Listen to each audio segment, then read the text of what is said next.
La gastronomie de nos outre-mer est à Saint-Ouen. Tropic Marché réunit les produits locaux et spécialités des Antilles, Guyane et Réunion. Les boissons, l'épicerie, les fruits et légumes, les poissons, les recettes du traiteur et même la boucherie. Tout est là pour vous régaler avec les goûteuses saveurs de notre pays. Et les prix sont sages avec de nombreuses promos et notre équipe est à votre service et vous conseille. On vous attend! Réunion Actualité.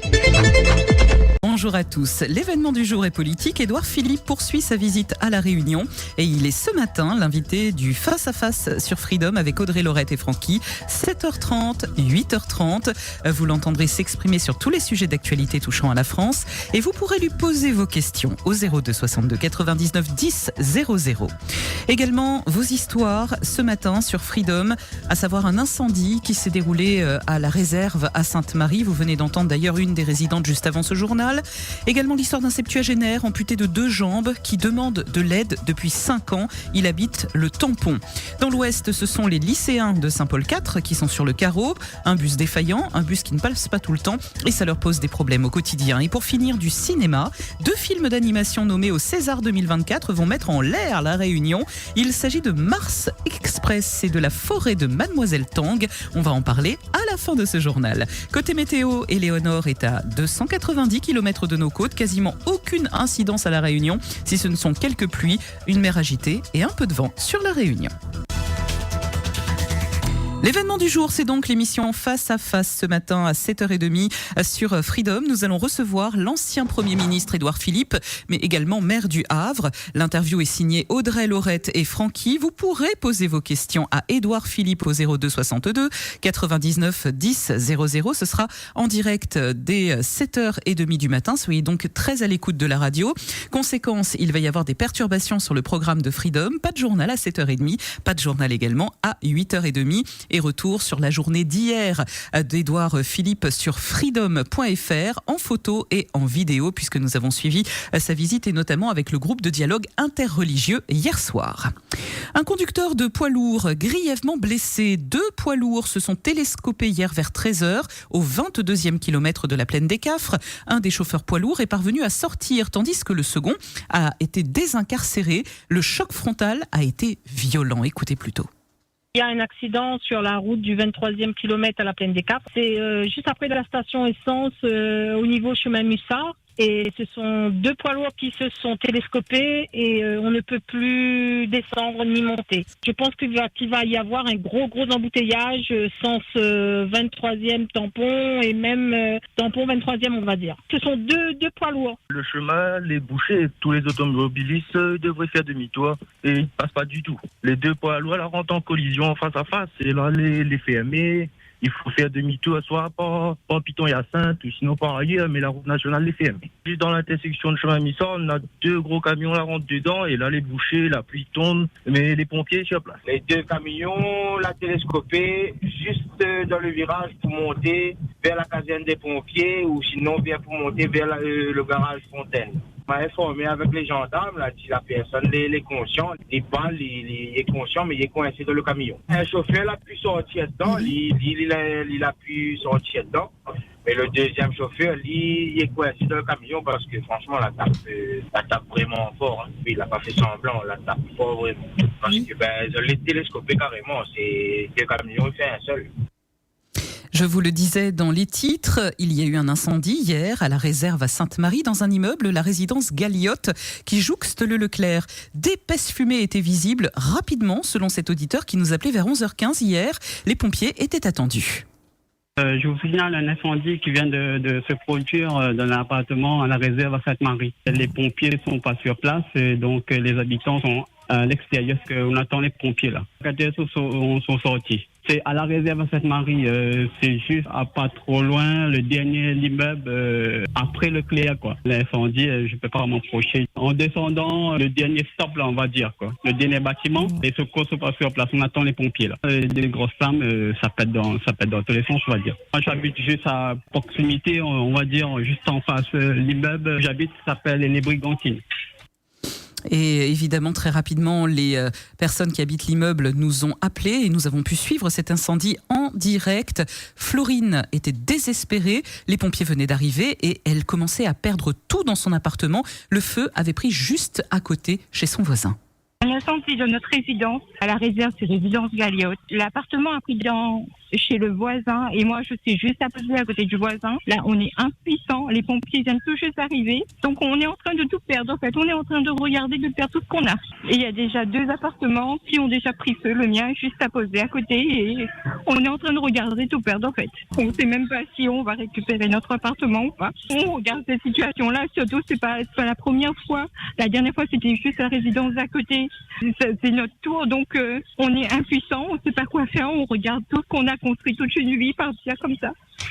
On est impuissants, on regarde partir en fumée tout ce qu'on a. En plus, les gens, quand on leur dit de ne pas se garer en plein milieu du chemin, ils se garent n'importe où et la bouche incendie, pareil, ça a été pris. Donc voilà la conséquence aujourd'hui. Quand on dit aux résidents de ne pas se garer n'importe comment, ils n'écoutent pas et aujourd'hui, c'est nous qui en payons le prix. Il y a déjà 2 appartements qui sont foutus. Le nôtre, peut-être qu'on pourra sauver, mais c'est pas sûr. Et il y a eu de gros dégâts. Florine a fait le point avant le journal de 6h30 pour nous dire que son appartement avait été sérieusement amoché. Et suite à cet incendie survenu dans la résidence Galiote, sachez que le maire Richard Nirlo a précisé par voie de communiqué que le CCAS, le Centre communal d'action sociale, s'est mobilisé immédiatement pour accompagner et soutenir la famille principalement affectée par cet événement. Et cette famille devrait avoir un relogement rapide, promet le maire de Sainte-Marie. À Cilaos, la mésaventure d'un éleveur maintenant. Son poulailler a été décimé mercredi soir. Guito, c'est son prénom. C'est un éleveur dépité. Des chiens ont attaqué ses volailles. Et il était très remonté en appelant Freedom hier. Madame y appelle à moi, il dit moi les chiens on l'a rentré dans le parc poule et là tu as moi 13 coquets de poules. Frisson, non, souvent pas moi, mes travail. Mes travail, pour moi, essayer de gagner mes affaires. Moi, la pas peur pour rien. Moi, la pas peur Brigitte Bordeaux. Moi, la pas peur des associations. Moi, je suis pas chien, moi. Les personnes qui sont aux chiens, je ne l'ai pas capable de garder chez eux, à partir à soi, ils marchent sur la route, mais qui tout chien, mais tout sur la route. Quand ils sont quelque chose, ils gardent chez vous. On m'avertit bien. Ils ont la défense de barreau, ils ont la rondeur. Moi, je l'ai entendu, les poules crier. Elles me tombent sur mon lit, mais quand il essaie les descendre des voisins, c'est n'a pas parti de garder. Ma pour mon temps, m'allait enterrer, moi. Saumon, ça qui sont chiens, je me vois une belle surprise. Bientôt, les vents sont bien gonflés. Ils sont en colère, les habitants de Dioré, hier, pour se faire entendre du maire de Saint-André, dont ils estiment que le silence commence à devenir assourdissant. Joé Bédier, les habitants de Dioré, qui sont très embêtés par un voisin qui organise des cérémonies tamoules, qui cause des problèmes depuis quasiment 4 ans dans leur lotissement, se sont invités au conseil municipal. Joé Bédier les a écoutés, entendus et promet de venir à Dioré cet après-midi. 6h passées de 39 minutes, ça fait 5 ans qu'ils demandent de l'aide. On va aujourd'hui se pencher sur le cas d'un septuagénaire amputé des 2 jambes et qui demande de l'aide depuis 5 ans. C'est un habitant du Tampon. Pour accéder à son domicile, il a quelques marches à monter, une chose qui pour lui maintenant devient impossible. Alors depuis 5 ans, c'est son beau-frère qui le porte sur son dos pour qu'il puisse entrer et sortir de chez lui. J'habite tout ça en compte. J'ai des problèmes. Bon, je suis handicapé. Là. J'ai des gens. Comme j'habite un petit peu sur une hauteur, là, ma maison, j'ai passé un peu partout. J'ai fait le département. J'ai fait un peu partout, quoi. Pour essayer d'avoir une aide. Pour m'aider à faire un petit chemin pour monter chez moi. Partout où je passe, on me rejette, quoi. On me dit non, c'est pas possible. Parce que, bon, j'habite, comme je vous dis, un petit peu sur la hauteur. Et il y a un petit montée pour monter. Alors à chaque fois, je suis obligé de monter sur le dos de mon beau-frère, là, comme un cheval, pour sortir, pour aller chez mon docteur, pour aller faire mes courses. Je suis embêté. Au moins 4-5 ans, ça dure ça. Et voilà, et cet homme habite le Tampon. Maintenant, je vous propose de partir du côté de Saint-Paul, où les lycéens de Saint-Paul 4 sont sur le carreau. Pourquoi ? Parce que visiblement, il y a dans ce quartier un bus défaillant, un bus qui ne passe pas tout le temps. Ça fait 3 ans que ça dure. Le problème a été signalé, mais depuis 3 ans, le problème perdure. En cette période d'épreuve de bac blanc, c'est 0 pointé pour les élèves absents. Écoutez. J'appelle de Guillaume Saint-Paul là, pour lancer un coup de gueule là. Pour les lycéens qui vont au lycée Saint-Paul 4, le bus PA96 n'est pas passé aujourd'hui. Les élèves sont en plein bac. Il y a certains qui ont raté le bac de PS, noté bien sûr pour le bac. Il y a le bac blanc, il y a tout ça.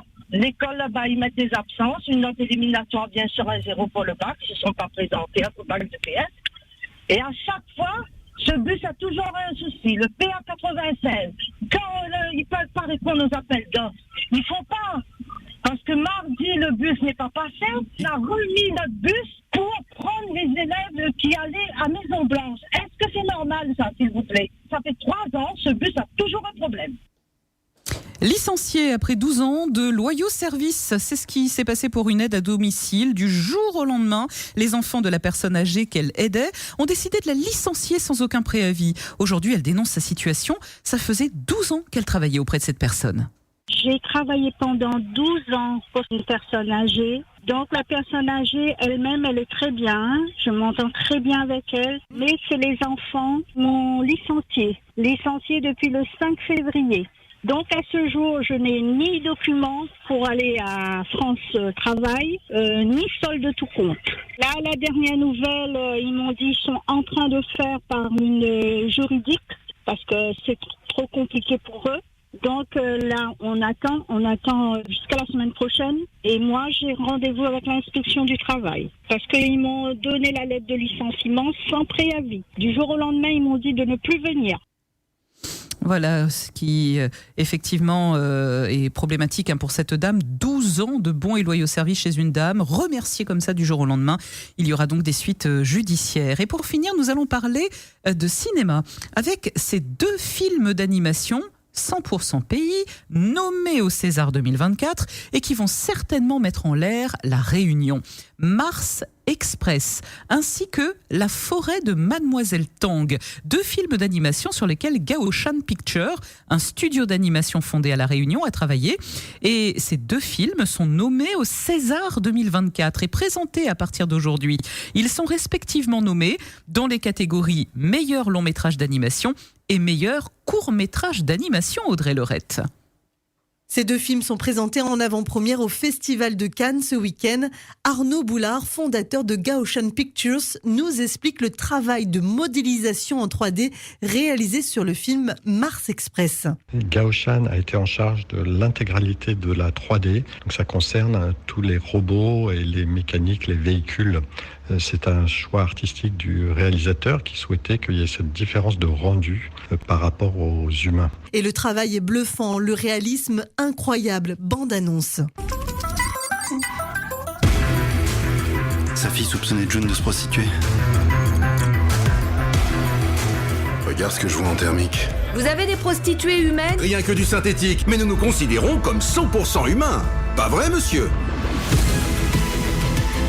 C'est un logiciel pour prendre le contrôle total d'un robot. C'est très gratifiant de voir le film nommé au César. Il faut savoir qu'un film d'animation, c'est énormément de temps, d'investissement de la part des équipes. Donc ça fait plaisir d'avoir cette reconnaissance du milieu professionnel. Et puis on y croit. Et Gaoshan Pictures peut y croire. L'autre court-métrage d'animation nommé au César est La forêt de Mademoiselle Tang de Denis Do. Extrait.